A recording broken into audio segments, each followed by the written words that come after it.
या ठिकाणी आपण प्रश्न तिसरा बी मध्ये दुसरा उपप्रश्न अभ्यासत आहोत. तर प्रश्न समजून घेऊया.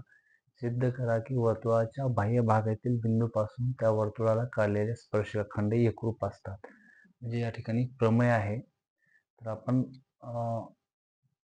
विधानानुसार आकृती काढूया.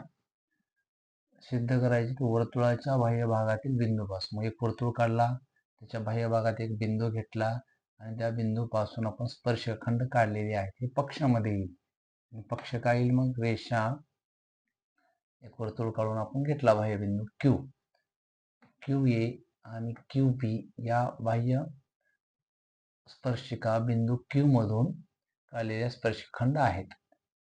आपण हे पक्षामध्ये लिहू शकतो. विधानाचं आकृतीचं वर्णन म्हणजे पक्ष आहे.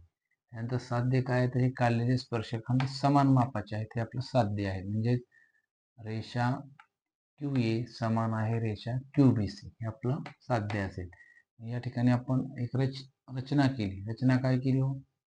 तर केंद्रबिंदू आणि या स्पर्शिकावरील बिंदू आपण जोडले. म्हणजे ओ ए ओ बी, त्यानंतर हा बाह्य बिंदू जोडला, ओ क्यू जोडला आणि मग ही रचना केली.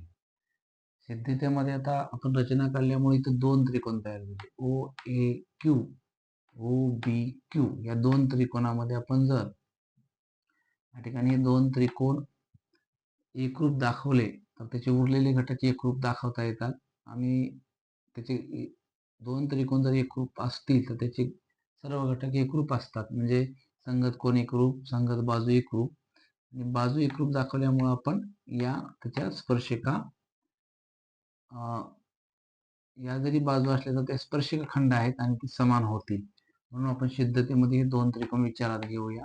ओ ए क्यू त्रिकोण ओ बी क्यू मध्ये इथं 90 अंशाचे आहेत, कारण त्रिज्या आणि स्पर्शिका लंब प्रमेय, म्हणून कोन ए आणि बी हा 90 अंशाचा आहे.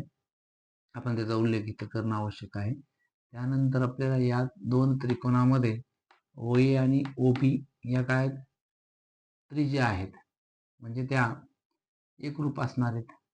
त्याचबरोबर ओ क्यू ही सामायिक बाजू आहे, ती पण समान आहे दोघात ओ क्यू. आणि हा कर्ण पण आहे, कारण काटकोनासमोरली बाजू आहे.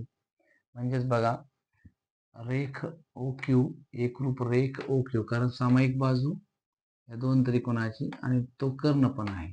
त्याचबरोबर रेख ओ ए एकरूप रेख ओ बी, या दोन बाजू समान असण्याचं कारण या त्रिज्या आहेत. त्यानंतर दोन त्रिकोण एकरूप होणार आहेत, कारण आपल्याकडे हा प्रत्येकी काटकोन आहेत हे दोन्ही पण, आणि म्हणून काटकोनासमोरली बाजू कर्ण आहे. आणि कर्णभुजा कसोटी काय सांगते आपल्याकडे? दोन त्रिकोणामध्ये एक कर्ण आणि एक बाजू सामायिक असेल तर कर्णभुजा कसोटीनुसार ते दोन त्रिकोण एकरूप होतात.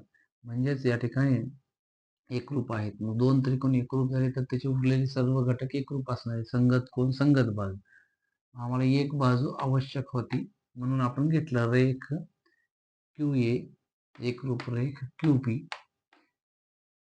आम्हाला जी पाहिजे होती, कारण एकरूप त्रिकोणाच्या संगत बाजू आहेत या, त्यापैकी एक आपण आवश्यक असणारी घेतली. आणि म्हणजेच हे स्पर्शिका खंड पण आहेत, आणि म्हणून क्यू ए स्पर्शिका एकरूप क्यू बी हे आपलं साध्य असेल. तर अशा पद्धतीने आपण विधानानुसार आकृती काढली आणि पक्ष, साध्य, रचना हे विचारात घेऊन हे प्रमेय आपण सिद्ध केलेलं आहे.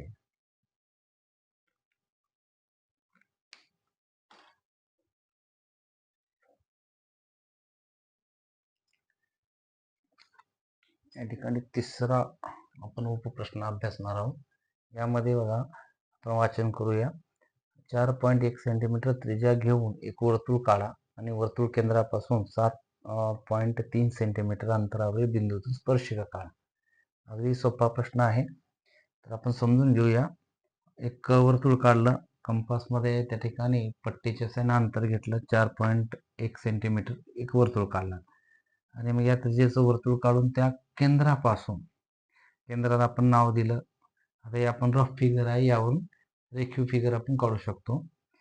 केंद्राला नाव दिलं ओ. ओ पासून अगदी किती अंतर घ्यायला सांगितले? 7.3 सेंटीमीटर. पट्टी लावून आपण कंपासमध्ये अंतर घेऊया आहे, आणि 7.3 वर तेवढ्या अंतरावर हा बिंदू एक एस नावाचा कोणता तरी बिंदू घेतला. हे अंतर आहे 7.3 सेंटीमीटर. तो घेताना केंद्रापासून घ्या. आणि मग कारण प्रश्नातच सांगितले वर्तुळ केंद्रापासून बाह्य बिंदू आहे. ह्या घेतलात. त्यानंतर आपल्याला या ठिकाणी अंतरावरील बिंदूतून स्पर्शिका काढायचे आहेत. या स्पर्शिका कशा काढल्या जातात तर आपल्याला हा जो आपण रेषाखंड काढलेला आहे केंद्रबिंदू आणि बाह्यबिंदू तो जोडल्यानंतर त्याचा लंबदुभाजक काढला जातो. लंबदुभाजक कसा काढायचा तर निम्म्यापेक्षा जास्त अंतर घेऊन वर आणि खाली कंस आपण चॉक मारणार आहोत आणि हा लंबदुभाजक रेषा मिळेल. लंबदुभाजक रेषाखंड हा रेषा आणि हा रेषाखंड याला छेदणारा बिंदूला आपण काहीतरी नाव देऊया आणि मग हा लंबदुभाजकावरील बिंदू या रेषाखंडाचे 2 समान भाग करतो. हे माहितच आहे आपल्याला. आणि मग हा केंद्र मानून एम बिंदू इथून आपण केंद्रापर्यंत वर्तुळाच्या केंद्रापर्यंत अंतर घेऊन या वर्तुळाला एम केंद्र घेऊन दोन ठिकाणी आपण वरच्या बाजूला आणि खालच्या बाजूला कंस छेदणार आहोत. आणि छेदल्यानंतर या ठिकाणी हे छेदन कंस आणि हा बाह्य बिंदू विचारात घेऊन आपण या ठिकाणी एस ए आणि एस बी अशा 2 स्पर्शिका खंड आपल्याला काढता येतात आणि त्यांची लांबी ही समान असणार. तर अशा पद्धतीने रफ फिगर काढली आपण रेखीव फिगर काढू शकतो माप घेऊन न चुका करता.